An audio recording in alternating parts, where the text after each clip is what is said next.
life. And if you are nothing but a pushover playmate, they cannot trust you with their complete life. They take on that role.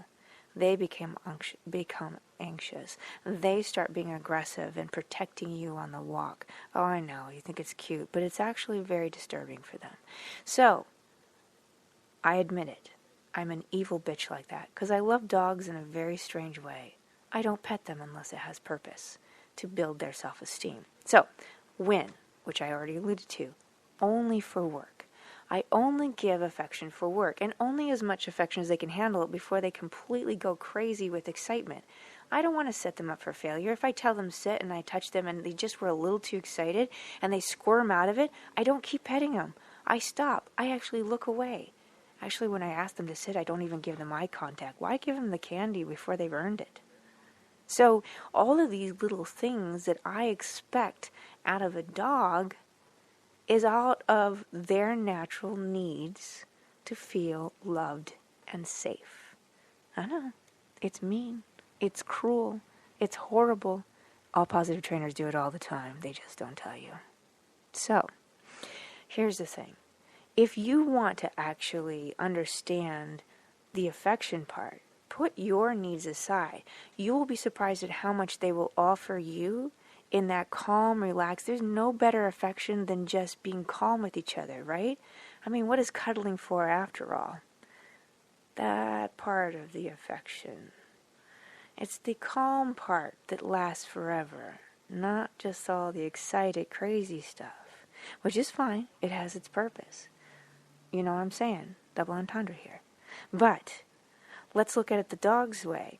Do we want to reinforce craziness when the dog is being pet or receiving affection? Do we want to reinforce calm and also trust and the sense of safety, which is all about survivability?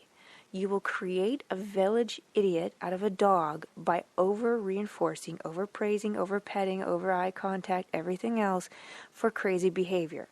Oh, the dog jumped on me. They're so excited to see me. He just can't help it. Oh, la, la, la, la, la, la. And the dog's just going to be a mess as long as you continue to do that. I know, and it makes me look really horrible because I need the dog to go down and then I say good when they land with no eye contact. Yeah, I'm just evil that way. And I'm asking you to do that.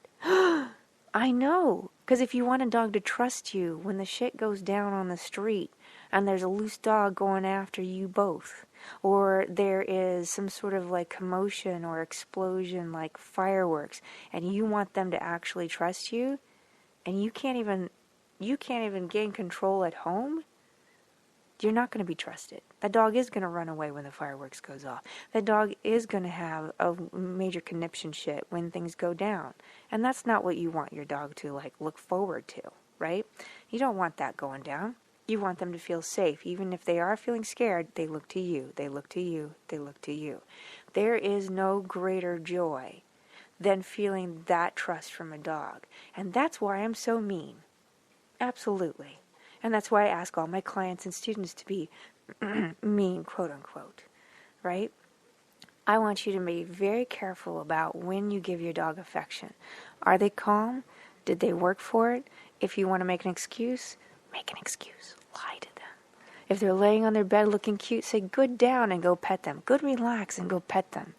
Put a little muscle memory and an association of a word to that behavior, okay?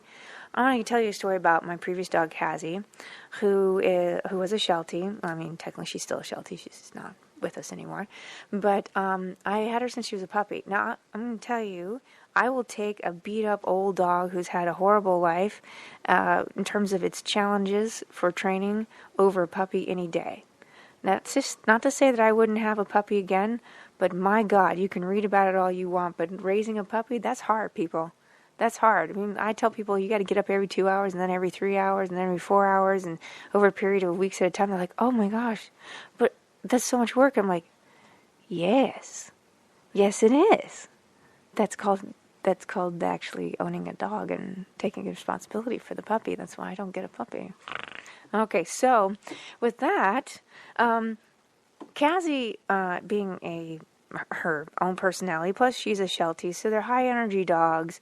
They're very alert of their environment. So everything, it's very easy to overwhelm these herding breeds who are overly alert of every movement and every sound and every smell, and they just feel like they have to be in control of the situation because they were bred to be herding dogs. So getting her to calm down, it took me 18 months to get her to be able to be pet without losing her mind. I could not pet my dog longer than just a second for 18 months. Why? Because I went to go pet her after asking her to sit. She would lose her mind and start spinning around and pushing into my hand and licking my hand and all this good stuff, which everybody thinks is cute, which it is cute, but on the other hand, it reinforced the crazy behavior. So I had to stop. I had to pull away, back off every single time. It took 18 months. Add that to the fact that I didn't crate train her because I was an idiot. Because I thought you didn't need it. And that's why it took 18 months. So, with that, I had this dog who would see human men. She is a bit of a whore about men. So she would see one as the record was 2 blocks away, and she would start spinning and losing her mind and circling around. She's just hormonally excited about male humans. So to get her to stop, a lot of people would have tried to pet her. I didn't. I got her by the neck and tried to hold her still, and she wouldn't. I would just pin her down until she could actually register that I existed, because she was so wound up. She couldn't respond to her name. She couldn't respond to anything. So if I let that go, that excitement for people, keep going and just reinforce it with, oh, well, she's just excited. She's just a puppy, and just pet her and kind of try to hold her like I'm petting her, then it's the same thing as petting, by the way. It would have made her absolutely nuts all her life. She wouldn't be able to sit or anything as soon as she saw a male human. And there are lots of male humans, just so you know, loosely walking around on the streets at any given time of the day in any neighborhood. So if you want your dog to actually control themselves, you actually have to train them not to respond to that if that's their little weakness. So if I'd given affection and said, that's okay, it's all right, and give her eye contact, I wouldn't have been able to shape her into a dog that later on could do therapy work.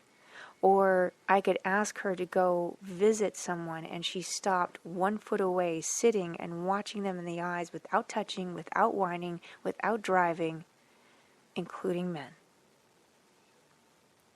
And so she was so good at doing this and interacting with people, which is actual proper socialization, that when she did receive affection, it was always for work that I had just told her to do, go visit.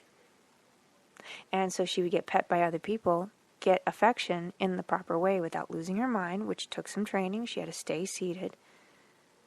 And this is how you get a dog you can take anywhere, who's never out of control, who isn't not trusting, who isn't unpredictable, right? In contrast, after being on set, one of my clients' dogs, who, I haven't trained for a while, he gets lots of affection and attention because he's a big old bulldog with a big old smiley face, and everybody, if they're not afraid of him, they want to touch him. So he literally charges people while he's on leash to just rub up against him, and if he doesn't get that attention, he starts whining. Well, I had him on set just to be in an air-conditioned kennel with all the other dogs. Just all he had to do was lay there. Just lay there and take it.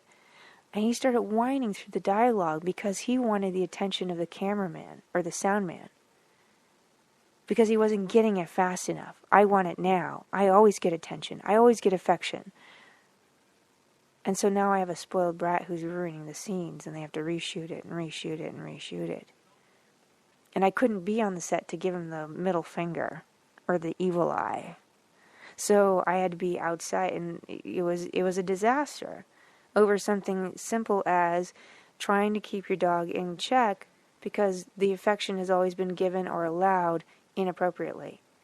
And a dog who does that is not going to work for you, is not going to be reliable, and is always going to regress in all their training. So it's super important that you be an evil bitch like me, and you actually love your dog beyond your own personal needs and actually ask your dog to work for that affection so they do not become a nervous wreck. Here's a final sort of picture for you. We've all seen the little, like Yorkshire Terriers, the little carry-along dogs that are held right in front of the chest, like almost like it's covering someone's cleavage, that kind of dog. And they're always this.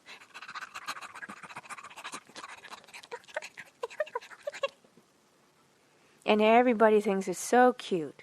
And the owner's petting them. Petting him. It's okay. They're just really nervous. They're just really excited. They can't help it. They're a little dog. And then if somebody else goes to pet him, they're and they're biting. Well, the problem is that we have actually done something that has destroyed them because we are not understanding pack behavior. First of all, we put the dog in alpha position by putting him in front. So now that little 4-pound Yorkshire Terrier is in charge of protecting you and the entire pack. Now you're petting them when they're nervous and scared. So you're saying, that's right, Mommy wants you to be scared. Mommy wants you to be nervous. That's a good little puppy. Mommy wants you to be a crazy little bastard. And then somebody goes to pet them and they're all wigged out and they're in charge of protecting the pack because clearly Mommy is useless. And with that, they end up having to bite because they have no other choice. Not to mention that because their feet never touch the ground, they don't even know how to, see the world from that perspective. Like, it's okay to see up people's skirts by accident. They don't even get that little pleasure because we're always carrying them around like they're wounded or something.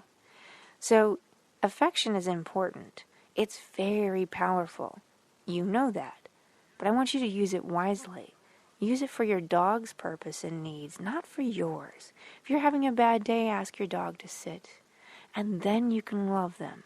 Then you can squeeze them, and you can cry on them, and you can talk to them. As long as they stay calm, and you stay calm, then that's appropriate. But don't reinforce crazy behavior with your affection. And don't overdo it. Give them a reason why you're doing it. This is the final thing. There are a lot of canid species that when they are being tagged to be taken out because they're a weak link, they're slowing down the pack, they're diseased, they're elderly, affection is given by a signal in the morning like usual. But by signal, the alpha will let everyone else know that one is to be pointed out. And they all start punching that just same one. They touch and lick and touch and lick and push and shove. And start turning into this crazy-ass frenzy to the point where they actually maim or kill the animal so that they can't follow from behind, and they'll be left behind. So I've seen too many dogs go in that position and they act as if they feel they have no safe place in the pack because they're constantly being touched for no good reason. And therefore, they're the lowest on the totem pole and the first to be taken out. That's the exact opposite of what you wanted. Told you wouldn't like this. Told you I was going to be straight up about this. Told you you're going to see that I'm an evil bitch. Because I love dogs enough to not just serve my needs. I've said it over and over. In the dog world, to love is to serve. So if you love your dog, serve them well, and every day give them little ways to serve you. And then you can squish their face for 2 hours. I'll talk to you next week. Bye.